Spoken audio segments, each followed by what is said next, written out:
우리 성도님들 한 분 한 분 진심으로 사랑하고 축복합니다. 3층에 함께 하신 우리 성도님들 축복하고 또 명절 기간이죠. 어찌 보면 오늘도 예전과 틀린 명절이지만 그래도 명절은 명절 같아요. 조금이라도 더 연락하면서 안부도 묻기도 하고 또 자녀들 이렇게 찾아와서 인사도 하고 또 찾아오지 못하면 영상으로 또 함께 하기도 하고 저도 이번 명절 영상으로 세배를 드렸어요. 참 죄스러운 마음에 찾아뵈야 되는데 그러지 못해서 참 안타까운 마음이 좀 있었습니다. 지난주 시편 1편 말씀 함께 하면서 새해 복 있는 사람 되세요라고 인사를 드렸어요. 물론 이제 명절이 우리가 지나고 있는 이 고유 명절을 지나고 있는데 복 있는 사람이란 어떤 사람이라고 그랬습니까? 복 있는 선택에 의해서 인생을 사는 사람, 그러기에 복을 만들어내는 사람이라 했습니다. 우리는 모든 상황 속에서 복을 만들어내는 사람이기에 하나님 우리가 복 있는 사람답게 말씀에 따라 살도록 좀 더 적극적인 삶을 요구하셨죠. 또한 우리는 시냇가에 심은 옮겨 심은 나무이기에 내가 원하는 열매가 아니라 누구의 열매를 맺어야 됩니까? 주님이 원하신 열매를 맺어야 했습니다. 그리고 우리는 복 있는 사람이기에 모든 상황에 따라서 열매를 맺어야 돼요. 고통 속에서도 열매를 맺어야 되고 사자굴에서도 우리는 열매를 맺어야 되는 열매 맺는 인생이라고 말씀드렸습니다. 오늘은 지난주 말씀에 이어서 설은 지났으니까 새해가 아닌 하나님께 인정받는 복 있는 사람 되세요 라는 말씀으로 이어서 말씀을 나누고자 합니다. 하나님께 인정받는 복 있는 사람이란 어떤 사람이었까요? 먼저는 흔들리지 않는 믿음이어야 된다는 거죠. 시편 1편 4절은 악인들은 그렇지 아니하므로 이렇게 시작합니다. 우리 시편 1편 4절 한번 볼까요?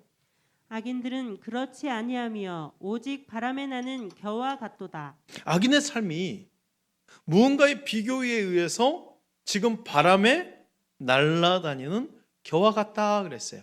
어떤 사람과 비교가 됐을까요? 시냇가에 심은 나무와 바람에 날아다닌 겨, 완전히 반대죠. 비교한 거예요. 시냇가에 심은 나무 같은 그런 의인들의 삶과 바람에 날아다니는 그 악인의 삶을 비교해서 말씀해 주고 있는 거예요. 확연한 차이가 납니다. 바람에 나는 겨를 정확히 표현하면 이렇습니다. 곡식을 타작할 때 도리깨질을 한다고들 합니다. 지금이야 우리가 기계로 한 번에 수확해서 한 번에 쌀을 걷어들이지만 아주 오래전에는 직접 손으로 도구를 이용해서 알곡을 뽑아냈어요.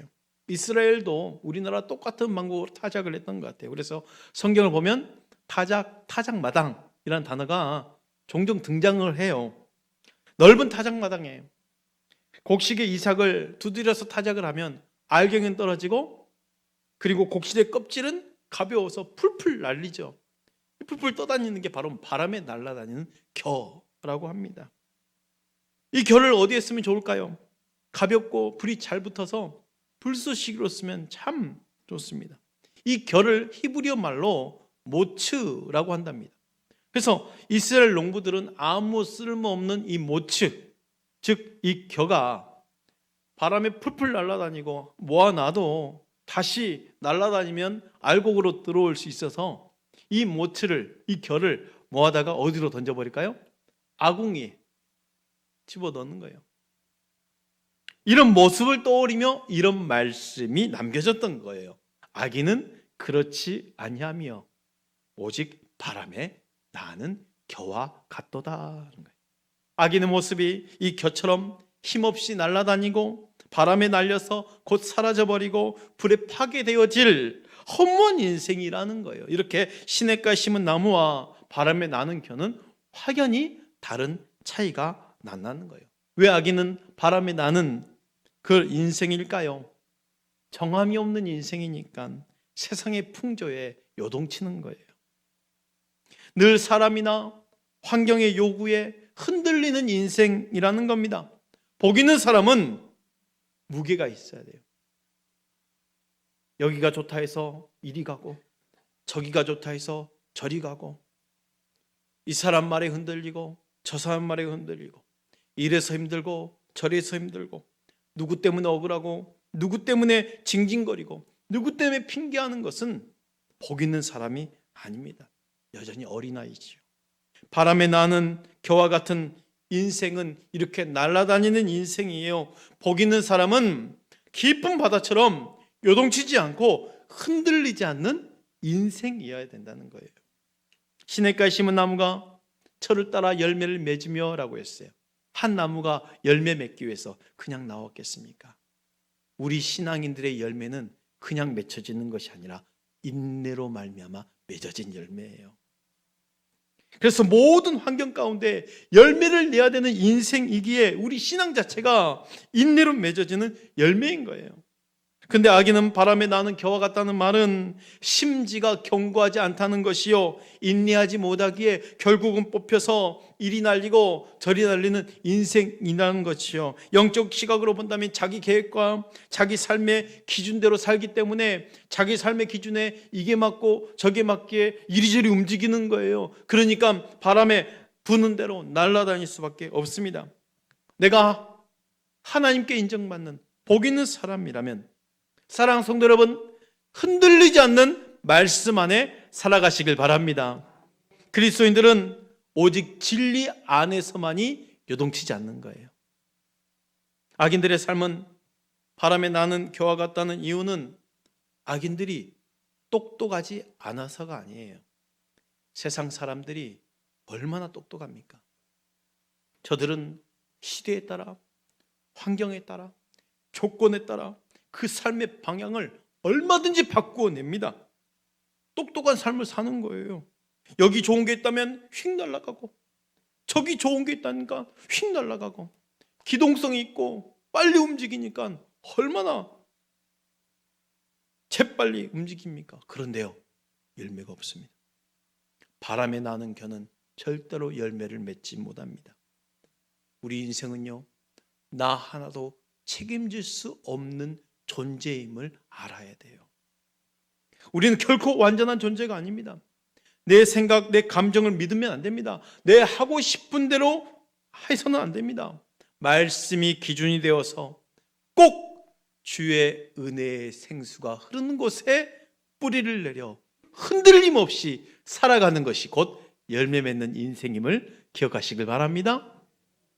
바람이 불어와도 모질 그 풍파가 몰려와도 주의 은혜의 생수에 뿌리를 내려 사는 거예요. 이게 바로 열매 맺는 인생이에요. 내가 이리저리 날아다니고 흔들리는 사람이었다면 복 있는 자리로 돌이키시길 바랍니다. 의인의 길로 돌이켜 걸어야 된다는 것이요. 시편 1편 4절부터는 의인과 악인이라는 두 종류의 사람을 구분하고 있어요. 시편 1편 5절 말씀 볼까요? 그러므로 악인들은 심판을 견디지 못하며 죄인들이 의인들의 모임에 들지 못하리로다. 안타깝게도 악인들은 심판을 견디지 못하고 의인들의 모임에 들어가지 못한다고 했네요. 여기 심판은 마지막 주님 앞에 서는 날을 말합니다. 우리 모두가 다 예수님을 좀 더 잘 믿어야 되는 이유가 뭘까요? 오직 한 가지입니다. 우리 모두가 다 누구 앞에 서야 되기 때문에, 주님 앞에 서야 되기 때문에, 주님 앞에 서야 되기 때문에 한 가지 목적인 거예요. 한 가지 목적. 이 땅을 살아가는 모든 사람들은 이 심판 앞에 서야 된다는 거죠. 근데 악인들이 왜 불행합니까? 이 심판을 견디지 못하며 라고 했어요. 의인의 삶이 축복인 건 뭡니까? 이 심판을 통과하기 때문에 축복인 거예요. 저는 말씀을 읽으면서 왜 악인들이 심판을 견디지 못하며 라고 이 시편 저자는 표현했을까? 심판을 견디지 못하면 그냥 심판 받으면 끝나는 건데 왜 심판을 견디지 못하며 라고 했을까? 저는 이것을 묵상하면서 고린도전서 말씀이 떠올랐어요. 고린도전서 3장 12절부터 15절 말씀이에요. 만일 누구든지 금이나 은이나 보석이나 나무나 풀이나 지푸로 이 터 위에 세우면 각 사람의 공적이 나타날 터인데 그 날이 공적을 밝히리니 이는 불로 나타내고 그 불이 각 사람의 공적이 어떠한 것을 시험할 것임이라. 만일 누구든지 그 위에 세운 공적이 그대로 있으면 상을 받고 누구든지 그 공적이 불타면 해를 받으리니 그러나 자신은 구원을 받되 불 가운데서 받은 것 같으리라. 우리가 불 가운데서 구원을 받은 것 같기 때문에 악인의 삶이 심판을 견디지 못하는 것이, 불로서 나타나는 심판 가운데 저들이 이리저리 날아다니는 그런 바람이 나는 겨와 같은 인생이라면 다 타버릴 것 같은 것이기 때문에 그렇다는 것이죠. 반면에 의인의 삶은 금이나 은이나 보석같이 단단하고 연단되어진 것으로 지어지는 과정이기에 그렇습니다. 반드시 심판이 있을 것이고 마지막 심판 자리에서 판명나게 될 것이라는 겁니다. 공적이라는 게 뭘까요? 마지막 심판 때에 하나님께서 판단하시고 시험하실 우리들의 수고와 그 행위를 뜻합니다. 각자 행위가 그날이 되면 밝혀지게 될 것인데 불이 그것을 시험한다는 거예요. 악인이 심판을 견디지 못한다는 것이 바로 이 말입니다. 나무나 풀이나 집과 같이 타서 없어지는 재료이기에 불로서 나타날 때 다 타버리고 없어지는 거예요. 심판을 견디지 못하는 거죠. 그러나 의인은 구원의 은혜의 생수가 흐르는 곳에 깊게 뿌리 박혀 있기 때문에 바람이 분다 해서 휙 날아다니고 풍파가 온다고 해서 자리를 피하는 것이 아니라는 거예요. 여기서 좀 더 좋은 것 준다 해서 일이 날아가고 저희가 좀 더 좋은 거 있다 해서 일이 날아가는 것이 아니라 주의 은혜 아래에서 흔들리지 않고 인내하며 견디어 비바람을 그대로 맞으면서 견디어 냈기에 마침내 금이나 은이나 단련되어진 삶으로 마지막 심판 때 그대로 입증이 된다는 겁니다. 마지막 심판 때입니다. 죄인들이 의인들의 모임에 들지 못하리로다 그랬네요. 그러니까 이 말씀을 기록할 때 그래 마지막 심판 때 죄인들이 의인의 모임에 들지 못하리로다 했다는 것은 이 말씀을 읽는 우리에게는 어떤 말입니까? 아직 기회가 있다는 거예요. 의인들의 길로 걸어갈 수 있는 기회가 있다는 거예요. 돌이킬 기회가 있다는 거예요. 성경을 보면 수많은 죄인들의 돌이킴의 현장이었어요. 그 기회 앞에 구원을 은혜를 입은 삭개오도 있습니다. 누가복음 19장 8절이에요. 삭개오가 서서 주께 여짜오되 주여 보시옵소서 내 소유의 절반을 가난한 자들에게 주겠사오며 만일 누구의 것을 속여 빼앗은 일이 있으면 내 갑절이나 갚겠나이다. 악인의 삶의 자리에서 의인의 삶의 자리로 옮겼습니다. 삭개오가 내가 의인이 되겠습니다 이렇게 말한 게 아니에요. 의인의 삶을 살기 위해서 이렇게 결단하겠습니다. 입술로만 고백이 아니라 구체적인 삶의 결단까지도 말하면서 이렇게 살겠노라고 고백을 합니다. 이 고백 앞에 주님이 어떤 축복을 하시나요? 누가복음 19장 9절 말씀이에요. 예수께서 이르시되 오늘 구원이 이 집에 이르렀으니 이 사람도 아브라함의 자손님이로다. 죄인인 그가 의인의 모임에 들어갔다는 것이죠. 한 번 죄인이었기에 영원한 죄인이 아니라 우리 모두 죄인이기에 돌이킴으로 말미암아 구원의 자리로 옮겨갈 수 있다는 것이지요.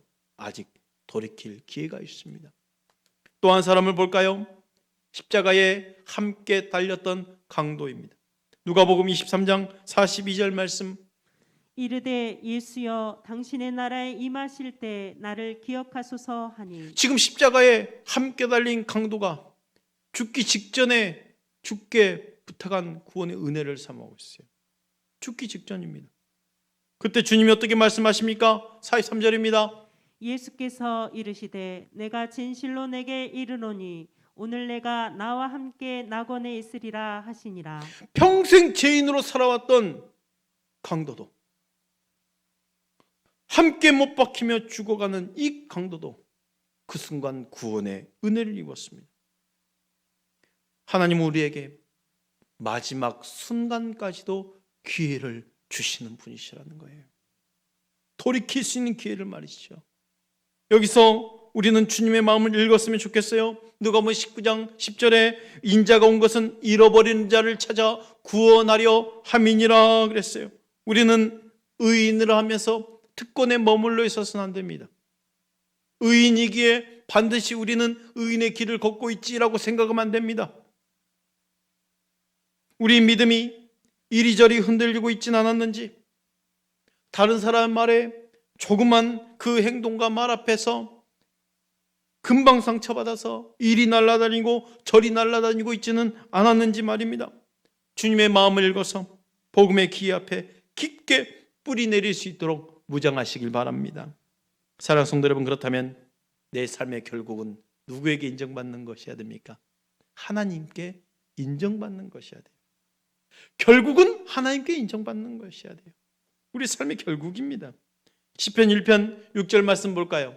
무릇 의인들의 길은 여호와께서 인정하시나 악인들의 길은 망하리로다. 의인의 길은 여호와께서 뭐 하시나? 인정하시나. 우리 삶의 결국은 하나님께 인정받는 거예요. 우리는 이 사람 저 사람 구분할 때 여러 가지 비교 대상이 있어요. 수많은 비교 대상이 있어요. 옷을 잘 입은 사람, 못 입은 사람, 잘생긴 사람, 못생긴 자기 기준이겠죠. 못생긴 사람, 또 잘 사는 사람, 못 사는 사람, 이 사람 저 사람, 수많은 비교 대상이 있어요. 그런데요, 성경은 딱 두 사람입니다. 의인, 악인. 딱 두 종류의 사람만 있어요. 세상은 이런 영적 구분을 못하니까, 그래서 사람이 더 착하니 덜 착하니, 더 잘 먹고 사니 못 먹고 사니, 순전히 자기 기준에 의해서 영적 구분을 못하니까 여러 사람을 비교할 수 있지만 성경은 단 두 사람. 그러면 의인은 죄가 없는 사람입니까? 아닙니다. 모든 사람은 죄인인데 왜 의인일까요? 예수를 믿어 죄와 사망의 문제를 해결받았기에 의인인 거예요. 우리도 어차피 죄인이었잖아요. 악인은 교회를 다니지 않는 사람이 악인일까요? 아닙니다.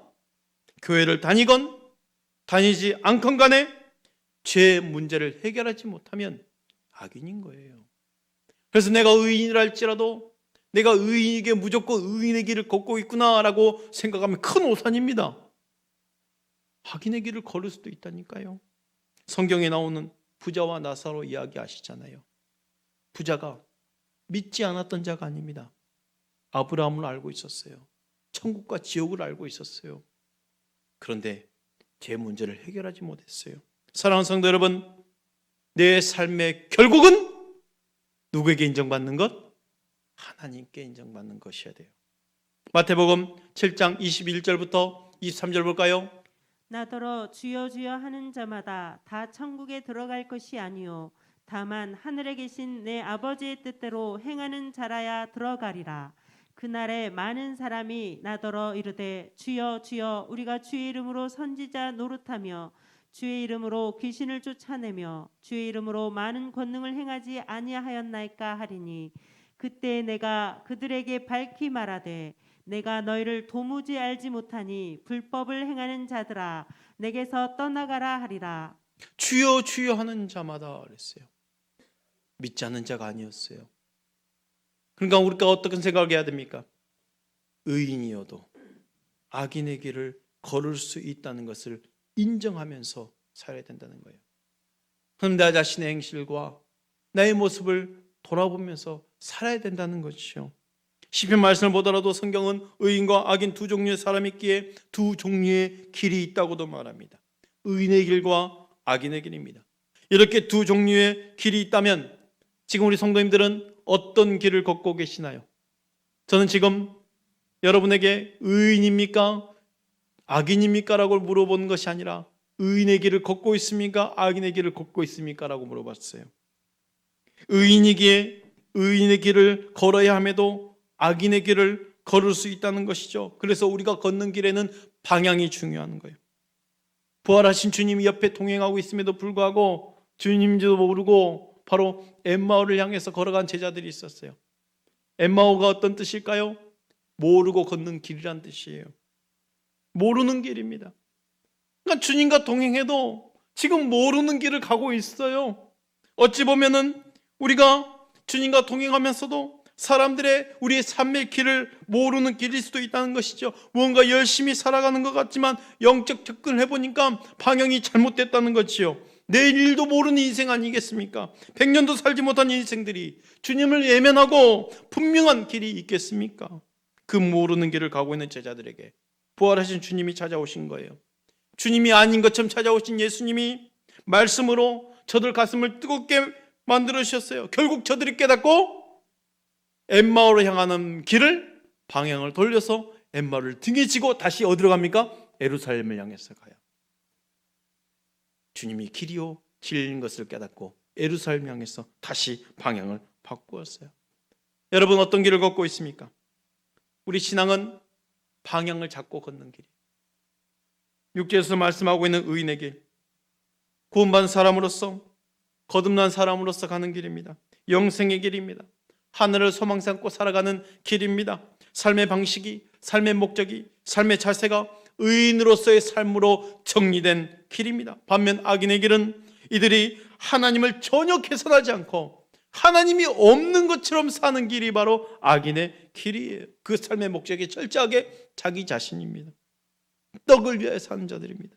오늘 나는 어떤 길 위에 있는 사람인가요? 하나님께서 인정하시는 길은 오직 의인의 길임을 믿으시길 바랍니다. 사랑하는 성도 여러분, 내 삶이 결국은 누구에게 인정? 하나님께 인정받아야 되는 거예요. 사람에게 인정받는 것이 아니라 하나님으로부터 인정받아야 됩니다. 하나님으로부터 인정받는 삶을 살아내는 사람에게는 심판이 문제되지 않습니다. 왜요? 준비가 잘된 사람에게는 문제가 되지 않는 거죠. 그러나 준비되지 않는 사람에게는 문제가 되겠지요. 그리스도인은 준비가 잘된 사람입니다. 심판대 앞에서 문제가 되지 않습니다. 여호와께서 인정하시는 의인은 결국은 하늘의 축복입니다. 천국의 축복입니다. 마태복음 16장 주는 그리스도시요 살아계신 하나님의 아들이십니다 고백한 이 베드로에게 지금 어떤 축복의 말씀을 주셨습니까? 마태복음 16장 19절에 내가 천국 열쇠를 주노니 내가 땅에서 매면 무엇이든지 하늘에서도 매일 것이 땅에서입니다. 땅에서 풀면 무엇이든지 하늘에서도 풀리리라 했어요. 그 천국 열쇠를 땅에 주셨다고 그래요. 땅에 살고 있는 그에게 주어졌다는 거예요. 교회에 주신 축복이지요. 악인들도 인정받고 있어요. 누구에게 인정받고 있습니까? 세상 사람들에게.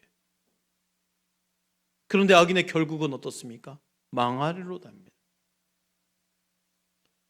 하나님께 인정받아 하늘의 축복을 사모하시는 하늘 소망이 목적이 된 우리 인생 되시길 바랍니다. 성경은요, 가난했다 해서 병들었다 해서 망했다고 하지 않습니다. 욥이 병들었다 해서 망했다 하지 않았습니다. 성경에서 말하고 있는 망함은 영적 사망을 말하고 있어요. 하나님 없이 삶을 살아가다 영혼을 잃어버린 사람들, 두 종류의 사람, 두 종류의 길이 있다면 두 종류의 결국이 있다는 것이겠지요. 의인의 길은 여호와께서 인정하시나 악인의 길은 망하리로다. 성도의 삶은 하나님께 인정받는 삶이어야 합니다. 오늘 우리는 하나님께로부터 인정받는 삶을 살아가시길 바랍니다. 우리에게서 최고의 축복은 세상에 살지만 세상에 속한 자가 아니요 하나님께 인정받는 삶. 세상의 인정을 받으려고 구걸하는 것이 아니라 하나님 앞에서 인정받는 그런 삶. 지금 혹시 길 아닌 길, 악인의 길을 걷고 있다면 그 길을 바꾸시길 바랍니다. 지금의 환경에서도 복을 만들어내는 자답게 살아가십시오. 모든 상황에서 복을 만들어내는 자 되십시오. 지금의 고난 앞에서도 영적인 반응으로 하나님의 그 축복의 자리를 사모하시길 바랍니다. 하나님께 인정받는 복 있는 사람 되시길 바랍니다.